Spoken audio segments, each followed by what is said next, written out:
Dans le marketing de réseau, en fait, la plupart des gens, même les distributeurs, passent la majorité de leur temps et de leurs efforts à recruter de nouvelles personnes.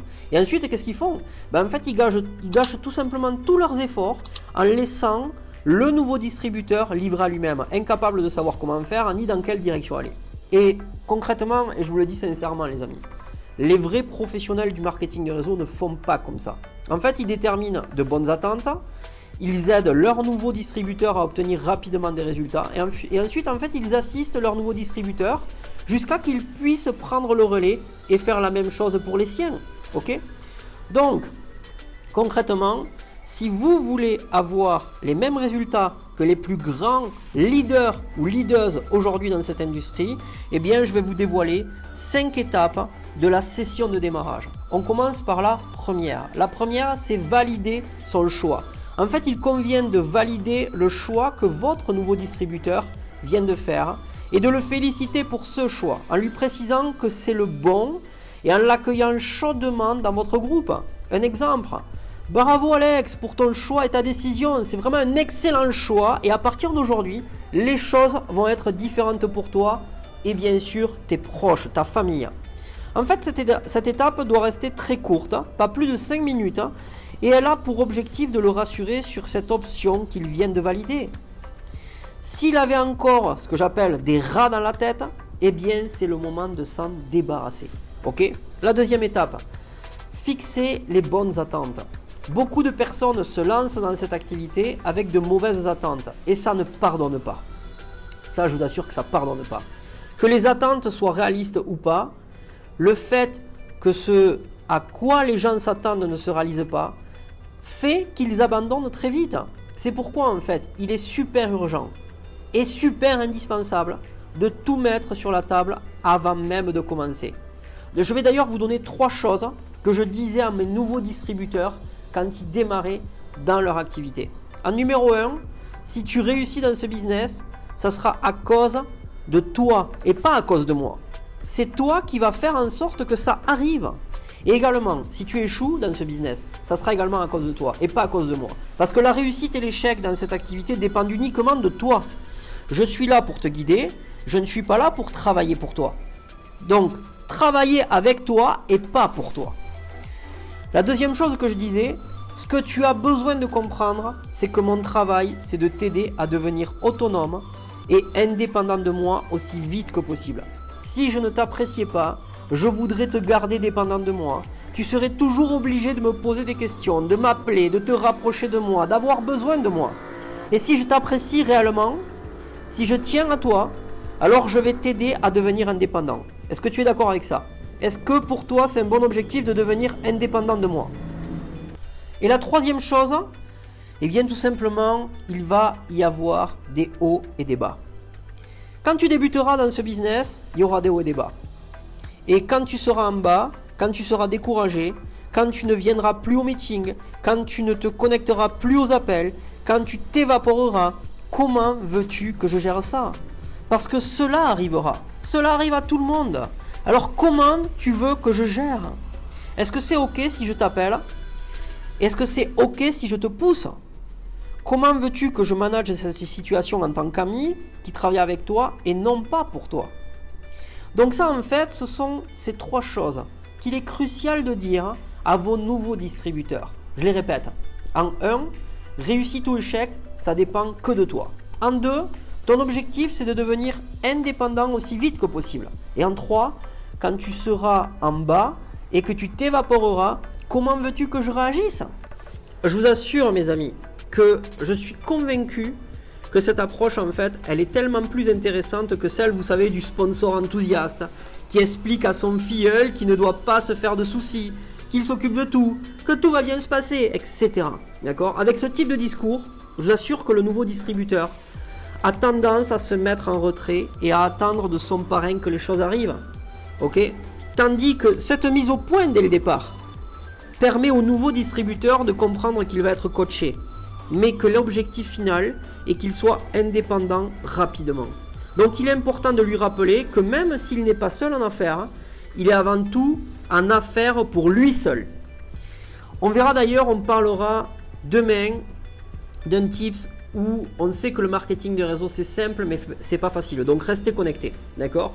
La troisième étape, c'est ce que j'appelle la checklist. En fait, il convient d'avoir une checklist des différentes choses que votre nouveau distributeur doit faire pour avoir toutes les chances de réussir. Chaque compagnie a son propre guide de démarrage rapide ou malin, d'accord? Mais voici ce que vous y retrouverez essentiellement. En numéro 1, en fait, s'assurer que votre nouveau distributeur va commander les produits ou les services les plus appropriés pour son cas et bien sûr selon votre compagnie. Donc vérifiez s'il a besoin d'une commande peut-être automatique mensuelle pour être qualifié. Donc également cherchez à lui faire tester les produits avec lesquels il aura les meilleurs résultats afin qu'il développe un attachement émotionnel aux produits bien sûr qu'il partage. Si c'est encore une fois les produits, ok. Pareillement, si votre société dispose d'échantillons, vérifiez bien que votre nouveau distributeur a tout ce qu'il faut pour commencer du bon pied, ok. En numéro 2, vous devez vous assurer que votre nouveau distributeur dispose des bons outils. Vous savez à présent à quel point il est important d'avoir recours à des outils pour présenter votre activité et développer un grand réseau, d'accord. Donc passez avec lui en revue les différents outils dont il dispose, d'accord, que lui offre la compagnie, ok, pour également que ça lui serve durant tout le processus de parrainage. En numéro 3, vous devez vous assurer que votre nouveau distributeur puisse se connecter et sache naviguer sur le site de votre compagnie et surtout dans son bureau virtuel pour passer des commandes, suivre l'évolution de son équipe, recevoir les messages importants, s'inscrire aux événements, s'inscrire aux webinaires. Ok. Souvenez-vous que votre objectif est de le rendre indépendant le plus rapidement possible. En numéro 4, vous devez vous assurer que votre nouveau distributeur a une compréhension basique sur votre plan de rémunération. Il faut qu'il comprenne au moins comment accéder aux premiers échelons et ce qui se passera ensuite sur le plan financier. Ok. En numéro 5, vous devez vous assurer que votre nouveau distributeur comprenne comment il doit inviter ses prospects à prendre connaissance de sa nouvelle activité. L'idéal en fait c'est de lui faire un petit topo sur la différence entre prospecter et recruter ou de lui remettre une formation peut-être que vous avez eue de vos leaders ou peut-être que vous avez eu par rapport à moi, d'accord, si vous faites partie de l'académie, ok, et que vous avez peut-être enregistré, d'accord. Donc aidez-le à faire ça dès les premières séances de formation. Faites ça avec votre distributeur. On va passer à la quatrième étape. Ok, le quatrième tips d'aujourd'hui, vous devez établir un plan d'action. Ça c'est quelque chose de très important. Vous devez mettre en place un plan d'action en fonction de ce que votre nouveau distributeur vous aura dit vouloir comme objectif. Comme par exemple, obtenir ses 500 premiers euros par mois, d'accord, et peut-être quitter son emploi dans les 2 ans qui arrivent. Ok, vous devez lui montrer sur votre plan de rémunération les différents échelons qu'il devra atteindre et quand il devra atteindre chaque échelon pour qu'il arrive à ses résultats. Ok. Ensuite, encouragez-le à faire ça très très vite car il est important qu'il commence à voir des résultats concrets et je vous le dis, dans les 30 premiers jours dès son lancement. 30 premiers jours. Ok. La 5e étape, arrêtez la prochaine mission. Enfin, vous devez terminer par avoir des devoirs à faire. N'oubliez pas que votre nouveau distributeur ne sait pas trop par où aller. Vous êtes donc là pour lui indiquer la prochaine direction et ce qu'il doit précisément faire. Vous pourrez par exemple lui donner des liens de 2 vidéos de formation, une sur par exemple pourquoi faire sa liste de contacts quand on démarre et une autre comment la faire efficacement, avec bien sûr pour mission de les regarder et de vous rappeler le lendemain à 17 h pour que vous preniez 1 heure ensemble afin de commencer sa liste. Vous termineriez alors cette première réunion de travail pour en fixer une nouvelle 2 jours plus tard avec là encore des devoirs à faire pour cette date. Vous ne devez jamais laisser votre distributeur sans mission précise, seul à errer, d'accord? Chaque rendez-vous de travail doit donc toujours se terminer par la prise d'un nouveau rendez-vous de travail et une mission à compléter. La finalité de cette session de démarrage en 5 étapes que vous avez eu aujourd'hui, c'est d'aider votre nouveau distributeur à passer la ligne, à passer à l'action, à passer à la ligne de départ. Quand quelqu'un démarre dans le marketing de réseau, il y a toujours une ligne entre la réussite et l'échec. Et d'un côté de la ligne, il est plus facile d'abandonner que de continuer. Tandis que de l'autre côté, en fait, il est plus facile de continuer que d'abandonner. Alors, comment aider votre nouveau distributeur à passer de l'autre côté de la ligne? Bien tout simplement en l'aidant à signer son premier partenaire, avoir son premier client, toucher sa première commission, assister à son premier grand événement, se faire des amis dans le groupe, être reconnu sur la scène, grimper les échelons de l'échelle. Voilà effectivement un beau rôle de parrain, on est d'accord ou pas?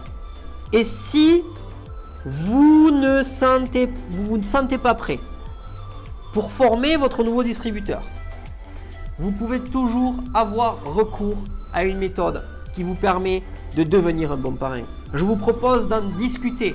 Si vous ne faites pas encore partie de l'académie IMF, IMF Academy numéro 1 dans 25 pays, je vous propose 30 minutes de coaching offert où on en parle, où je vous donne quelques tips pour devenir un bon parrain, d'accord, et faire en sorte que votre équipe devienne responsable et devienne également numéro 1 de votre propre compagnie. Bien sûr, si vous avez aimé cette vidéo, n'hésitez pas à la liker, d'accord. N'oubliez pas, demain, on se voit pour un prochain tips où on va parler sur un fait qui est là, que le marketing de réseau, c'est simple, mais c'est pas facile. On va parler de ça, donc restez connectés. N'oubliez pas également de commenter cette vidéo. Et bien sûr, je vous embrasse et restez simple et vivez en abondance. Et on se voit durant un prochain tips, une prochaine vidéo. Ciao, ciao!